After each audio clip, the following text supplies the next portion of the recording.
충남 지역 코로나19 확산세가 좀처럼 수그러들지 않고 있습니다. 태안에서는 기존 확진자의 자녀를 포함한 3명이, 보령에서는 광화문 집회에 참가한 50대가 추가로 확진 판정을 받았습니다. 광화문 집회와 관련해 코로나19가 확산하면서 충남도가 버스 회사 등에 집회 참가자 명단을 제출하라는 행정명령을 내렸습니다. 위반 시에는 강력히 처벌할 방침입니다. 의료계가 집단 휴진에 들어간 가운데 충남 지역 의원급 휴진율이 10.1%로 나타났습니다. 비상진료체계를 가동한 충남도는 휴진율이 15%를 넘으면 업무 개시 명령을 내리겠다고 밝혔습니다.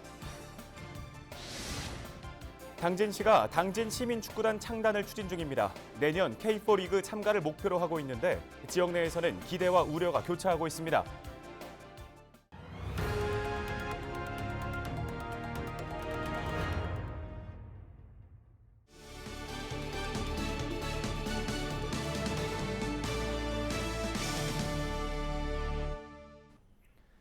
시청자 여러분 안녕하십니까? 헬로티비 뉴스 충남 코로나19 관련 소식으로 시작합니다.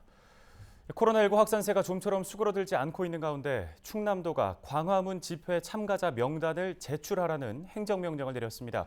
자세한 내용 보도국 취재기자 연결해서 들어보겠습니다. 한범호 기자, 구체적인 행정명령 대상은 어떻게 됩니까? 충남 지역 집회 참가자를 모집하거나 인솔한 책임자, 전세버스 회사 등이 포함됩니다. 양승조 충남도지사는 기자회견을 열고 명단 제출 행정명령을 28일 정오부터 발령한다고 밝혔는데요. 8월 31일까지 반드시 명단을 제출해 줄 것을 촉구했습니다. 명단을 갖고 있으면서도 제출하지 않았을 경우에는 감염병 예방법에 따라 강력히 처벌할 것이라고 강조했습니다. 충남도가 현재까지 파악한 전세버스는 21대, 이용자는 444명입니다. 집회 참석자와 인근 지역 노출 추정자 중 검사를 받은 인원은 1,355명인데요. 이 가운데 계룡 주기쁨 교회 등에서 10명이 확진 판정을 받았습니다. 집회 참가자의 검사를 촉구하는 양승조 지사의 말을 직접 들어보겠습니다. 26일 중수본에서 집회 관련자 명단을 넘겨받은 뒤 미 검사들에게 검사를 권고하겠다는 말씀을 드립니다. 교회 및 전세버스 탑승자 명단을 파악하여 전수조사를 실시 중에 있으며 진단검사 행정명령 위반자에 대해서는 향후 경찰에 고발 조치하는 등 강력하게 대처하겠습니다. 철저한 방역을 위해서 당국의 조치를 반드시 따라야겠습니다. 또 이와 함께 양 지사가 종교계에 대한 이 방역 협조를 재차 당부했다고요? 양 지사는 바이러스는 때와 장소를 가리지 않는다며 종교시설도 예외가 될 수 없다고 말했습니다. 그러면서 당분간 온라인과 비대면으로 모든 신앙생활과 종교활동, 모임을 진행해달라고 거듭 당부했습니다. 현재 도내 종교시설에는 집합금지 명령이 내려진 상태입니다. 하지만 충남도가 지난 일요일 시설 3,100여 곳을 점검한 결과 4곳 중 1곳에 해당하는 750여 곳이 현장 예배를 드린 것으로 확인됐습니다. 도는 이번 주 일요일에는 모든 교회를 점검하고 위법사항을 적발하면 고발 등 강력한 행정조치에 나설 방침입니다. 지금 지역 곳곳에서 코로나19가 계속 확산되고 있는데 의료계가 집단 휴진에 들어가지 않았습니까? 충남도는 어떻게 대비를 하고 있습니까? 충남도는 파업이 길어질 경우 의료 대란을 넘어 방역에 심각한 위기가 닥칠 수 있다고 보고 있습니다. 이에 따라 비상진료체계를 가동해 응급의료기관 20곳을 포함한 의료기관 2,400여 곳을 운영하고 있는데요. 28일까지 예고된 충남 지역 의원급 휴진율은 10.1%로 나타났습니다. 충남도는 15% 이상 집단 휴진 시 업무 개시 명령을 즉시 발령하겠다고 밝혔습니다. 개시 명령에도 계속 휴진하는 의료기관에는 15일 업무정지 처분을 내릴 방침입니다. 업무 개시 명령을 위반하는 의료인은 3년 이하 징역이나 3천만 원 이하 벌금에 처할 수도 있습니다. 알겠습니다. 지금까지 코로나19 관련 충남도의 대응 상황 보도국 한범호 기자에게 들어봤습니다. 다음 소식입니다. 태안에서 코로나19 확진자 3명이 추가로 발생했습니다. 추가 확진자 2명은 5번 확진자의 자녀로 자가격리 해제 전에 받은 검사에서 확진 판정을 받았습니다. 확진된 자녀와 함께 자가격리를 하던 나머지 가족 3명은 음성으로 나와 다시 2주 동안 자가격리에 들어갔습니다. 열과 복통 증세를 호소하던 태안읍 거주 60대 남성도 28일 추가로 확진됐습니다. 남성의 감염 경로는 아직 파악되지 않아 보건당국이 역학조사를 하고 있습니다. 이로써 태안군 확진자는 모두 10명으로 늘었으며 확진자의 이동 동선은 군 홈페이지에서 확인할 수 있습니다.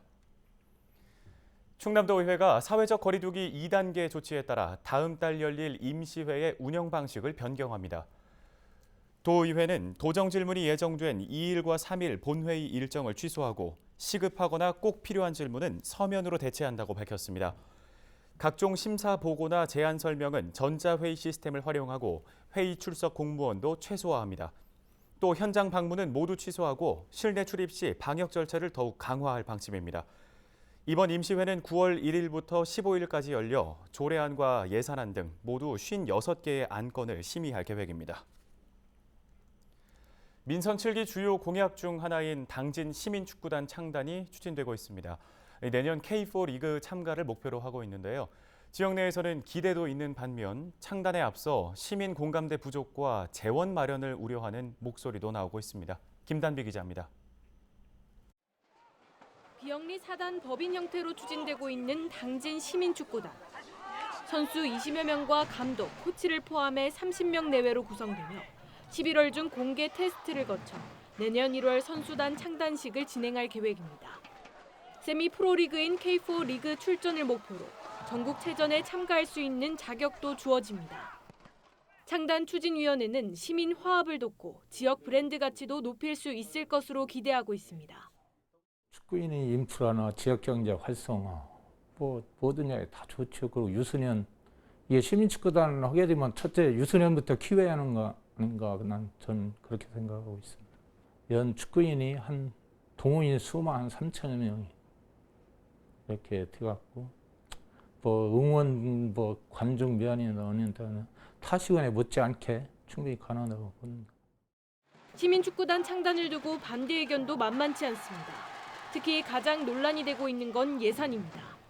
시민축구단을 운영하기 위해 투입되는 비용은 연간 13억 원에서 16억 원. 이 가운데 절반가량인 8억 원이 시비로 충당됩니다. 이 밖에 코로나19로 관중 동원이 어렵고 공론화 과정이 부족했다는 점도 문제로 꼽힙니다. 지난해 당진시가 실시한 시민축구단 여론조사에서는 시민 48%가 반대 의견을 내놓기도 했습니다. 당진 시민을 위한 어떤 효과를 발휘할 것인가, 이걸 먼저 논의해야 되고, 두 번째로는 지금 이제 이 코로나 시국에서 과연 이게 내년도에 축구단을 창단해서 축구 대회를 해야 될 만큼 이게 시급한 것인가, 이걸 둘 다 우리가 봐야 된다고 저는 생각합니다. 당진시와 창단추진위원회는 설명회 대신 시민축구단 창단 책자를 제작해 홍보할 계획입니다. 또 재정 확보 방안으로 기업 참여와 아산 시민축구단처럼 충남도 지원을 받는 방안을 검토하고 있습니다. 당진 시민축구단 창단에 대한 기대와 우려가 교차하고 있는 가운데 최종 창단 여부는 오는 11월 열리는 당진시의회 내년 본예산 심사에서 결정될 예정입니다. 헬로티비 뉴스 김담입니다.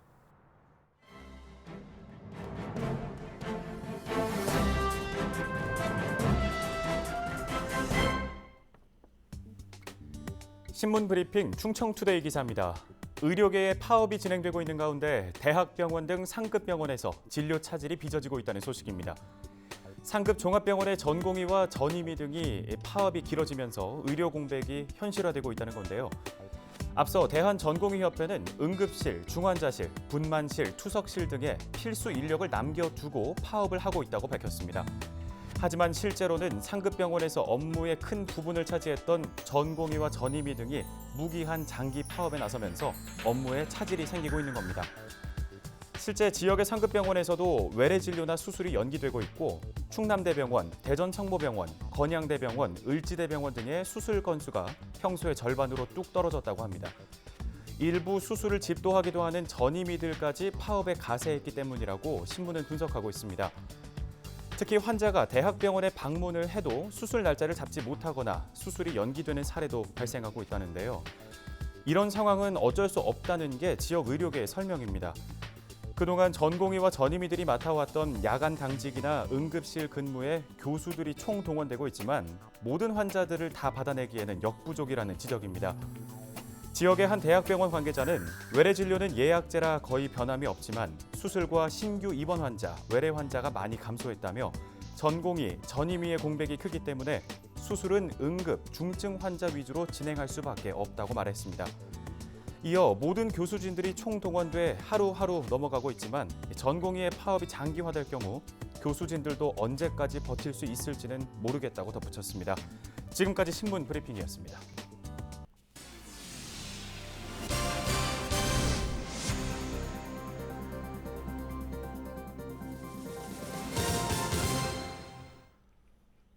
코로나19의 여파로 충남도 내 제조업체들의 고용과 수출 감소세가 계속되고 있습니다. 충남도의 자료를 보면 7월 충남의 취업자 수는 지난해 같은 기간과 비교해 3,000명 감소했습니다. 고용률은 0.3% 하락한 64.2%, 수출은 5%가 떨어진 428억 달러로 집계됐습니다. 충남도는 고용과 생활 안정을 위해 생활 방역 중심의 단기 일자리를 확대하고 중장년 일자리 매칭 플랫폼을 구축할 계획입니다. 또 내년까지 지역화폐 발행을 1조 원 규모로 확대하기로 했습니다. 여성과 가족을 연구하고 건강한 청소년 육성 사업을 진행할 가칭 충남 여성가족 플라자 건립이 추진됩니다. 충남연구원은 여성가족 플라자 기본계획과 타당성 조사 등 연구 용역을 올해 말까지 진행하며 건립 장소와 시점 등을 분석합니다. 충남도는 여성가족 플라자와 청소년진흥원이 상생 효과를 내기 위한 청소년진흥원 이전 용역도 내년 2월까지 진행하기로 했습니다. 충남도는 두 기관 모두 오는 2023년 준공을 목표로 관련 절차를 추진할 계획입니다. 충남도가 오는 29일 경술국치를 기억하기 위해 조기를 달기로 했습니다. 이번 조기 개항은 충남도 국기 개항일 지정과 국기 선양 조례에 따른 것으로 주권을 빼앗긴 국치일을 잊지 않고 애국심을 불어넣기 위해 추진됩니다. 경술국치일은 1910년 8월 29일 일제가 대한제국 통치권을 일본에 넘긴다는 한일 병합조약을 강제로 체결하고 이를 공포한 날입니다. 집중호우로 인해 3차 특별재난지역으로 지정된 예산군이 항구적인 수해 복구 계획 수립에 나섰습니다. 예산군은 우선 예산천과 향천천 개선을 위해 상류 지역에 홍수 조절지와 사방댐 2개를 설치합니다.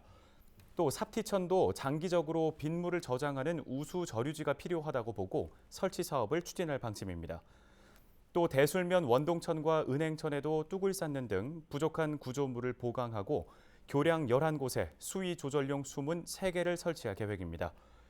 집중호우로 인한 예산군의 피해액은 191억 원으로 집계됐으며 특별 재난지역 지정에 따라 복구비의 최대 88%를 국비로 지원받게 됩니다.